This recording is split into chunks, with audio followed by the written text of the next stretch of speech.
আসসালামু আলাইকুম দ্বিতীয় শ্রেণীর শিক্ষার্থী বন্ধুরা, তোমাদের জন্য আমার বাংলা বইয়ের পাঠ 3 আমার বাড়ি আমার কাজ নিয়ে হাজির হলাম।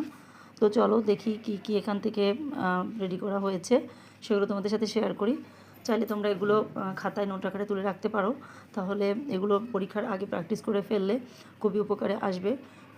অনুশীলনী থেকেই অর্থাৎ পুরো পার্ট 3 থেকে এগুলো রেডি করা হয়েছে।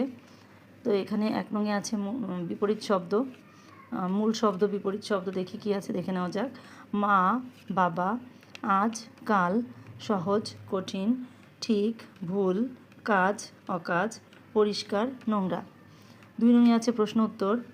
ক, কে বললেন আজ অনেক কাজ করতে হবে? কি কি কাজের কথা বললেন? উত্তর, মা বললেন আজ অনেক কাজ করতে হবে।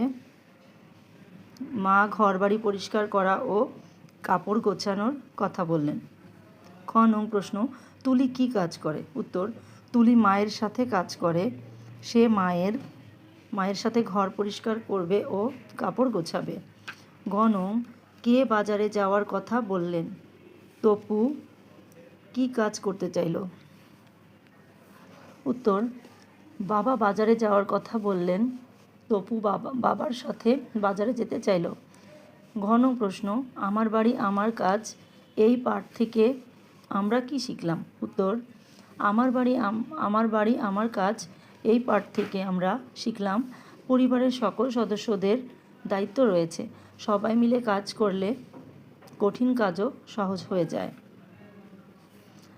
পাঠ নং 4, ডালিম কুমার ও কঙ্কাবতী। পাঠ নং 4 আমি এই পর্বে দিব না, নেক্সট ভিডিওতে ইনশাল্লাহ দিব। আপাতত পাঠ 3ই দিলাম। আশা করছি তোমাদের ভালো লাগবে এবং উপকারে আসবে। চাইলে তোমরা নোট আকারে তুলে নিতে পারো, আমি এটি ভিডিও শেষে ছবি আকারে অ্যাটাচ করে দিব এবং পরবর্তী পার্ট 4 অন্য কোনো ভিডিওতে প্রেজেন্ট করব। সেই পর্যন্ত সবাই ভালো থাকবে, সুস্থ থাকবে। সবাই লাইক কমেন্ট করবে এবং ভিডিওটি শেয়ার করে অন্যকে দেখার সুযোগ করে দিবে। সবাই সুস্থ থাকো, ভালো থাকো। আসসালামু আলাইকুম, আল্লাহ হাফেজ।